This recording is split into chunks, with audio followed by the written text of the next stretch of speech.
At just 34, Michael Hayes was hours away from execution, but his final request shocked everyone. He didn't ask to speak to his family, call a friend, or even see a lawyer. All he wanted was to see his dog one last time. The morning inside Hawthorne Penitentiary felt unusually heavy. Keys clinked, boots echoed across concrete floors, and the hum of fluorescent lights seemed to carry a weight of anticipation. Michael sat on the edge of his cot, hands loosely resting on his knees, eyes tracing the cold floor. 7 years of imprisonment had softened the fire in his eyes and etched deep lines into his face. The guards expected the usual final requests: a steak, a phone call, a letter. But when Warden Phillips stepped in, Michael's voice was calm, steady. "I need to see Duke," he said. The words hung in the air. Some guards exchanged incredulous glances. A condemned man asking to see a dog rather than a lawyer or family was unheard of. Duke wasn't just a dog. The massive black and tan German Shepherd had been Michael's companion for 8 years, ever since Michael had rescued him as a pup. Duke had been there through every hardship: long nights before the arrest, lonely days behind bars, and the trials that had pushed Michael to despair.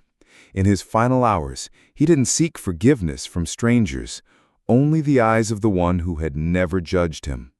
Warden Phillips leaned back. He'd seen unusual last requests: ice cream, guitars, even spiritual advisors, but never a dog in the execution yard. In the control room, officers debated. "It's a security risk," one said. An older officer quietly added, "Maybe this is all he has left. Let him have peace, 10 minutes with his dog." Michael's record was spotless. No fights, no infractions, no escape attempts. Duke had been seized when Michael was arrested, and the file confirmed their bond. After tense discussion, Warden Phillips agreed. 10 minutes, in the yard, strictly supervised. Word spread quickly, whispers of disbelief mixing with awe at the loyalty between a man and his dog. For Michael, those 10 minutes stretched like a lifetime. Somewhere outside, Duke was on his way, and neither knew how much this moment would change everything. The prison yard gate creaked open. Michael stepped forward, wrists loosely cuffed, heart pounding. Early sunlight streaked across the concrete. Then he saw him. Duke, trotting confidently, coat gleaming under the pale light. 2 officers flanked him, leashes in hand, but Duke's eyes were already fixed on Michael. His ears shot forward, tail wagging slowly at first, then faster. With a nod from Warden Phillips, the leash slackened. Duke surged forward, pressing his head into Michael's chest, whining, a sound caught between joy and relief. For a moment, the prison seemed to vanish. No walls, no countdown, just Michael and Duke reunited. Michael buried his face in Duke's thick fur, inhaling the scent of old leather, earth, home. Memories flooded back: late-night walks, muddy paw prints on the kitchen floor, and nights when Duke's steady breathing kept him grounded. Then Duke froze, tail stiff, ears pivoted sharply. A low, guttural growl rolled from his chest. Michael felt it before he heard it. Duke wasn't looking at him anymore, his gaze locked on a man standing 10 feet away. Officer Nolan. Tall, stiff, hands clasped behind his back. The growl deepened, teeth flashing in a silent warning. Guards shifted uneasily. "Control your dog," one muttered. Michael placed a hand on Duke's back.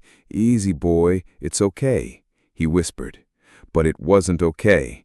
Duke had never growled like this without reason. Nolan avoided eye contact, jaw tight. Michael's mind raced. He knew Duke's instincts, and Duke was never wrong. Duke stayed tense, angled toward Nolan, growl low and insistent. Officer Ramirez, a guard who had quietly respected Michael, approached. "Your dog's got a good nose. What's wrong with Nolan?" Michael's eyes narrowed. Duke doesn't growl at strangers for fun. Something's off. Ramirez frowned. "Funny, Nolan was on duty the night you were arrested, but he never reported it." The words hit Michael hard. If Nolan had been there, why wasn't it in the official report? Later moments, Nolan shifted at the far end of the yard. Duke's growl returned, low and menacing. Warden Phillips called from the tower. "What's happening?" No one answered. Michael realized this wasn't just a final goodbye. It was the beginning of uncovering a truth buried for years. Later, Warden Phillips summoned Michael to a small interview room. Duke stayed alert, eyes locked on Nolan, growl rising like a storm. Ramirez leaned against the wall, arms crossed. Nolan stood stiffly, jaw tight, eyes cold.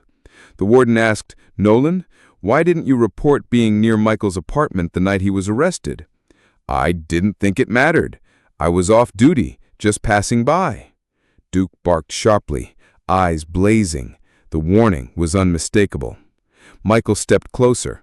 "I want to go with you," he said to the warden. "I need to see for myself. Nolan set me up, and Duke knows it." After hesitation, Warden Phillips nodded. "Fine. Supervised. One chance." Michael, Duke at his side, followed Nolan and the officers to the evidence room. Inside, crates and files lined the walls. Duke sniffed each one carefully. He stopped suddenly at a sealed folder with Nolan's handwriting, barking and pawing insistently. Michael opened it. Inside were tampered reports, falsified evidence, and witness statements proving Nolan had framed him. A previously ignored witness confirmed Nolan's presence at Michael's apartment before police arrived.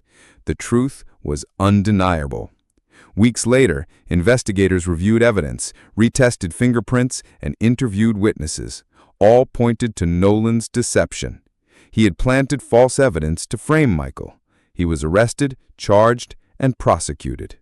Michael Hayes, once condemned to death, was finally exonerated.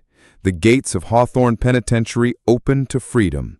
And there, waiting beyond the fence, was Duke, tail wagging, eyes bright with loyalty. Michael dropped to his knees, burying his face in Duke's fur. "We made it, boy," he whispered. "Free at last. No cuffs, no walls, just open sky and the sound of their footsteps together." In the weeks that followed, Michael returned to his hometown, reconnected with old friends, and slowly rebuilt the life that had been stolen from him. Duke remained at his side, a constant reminder that love and loyalty can withstand even the darkest betrayal. If this story moved you, please like, share, and subscribe. Stay tuned for more incredible tales of courage, loyalty, and second chances.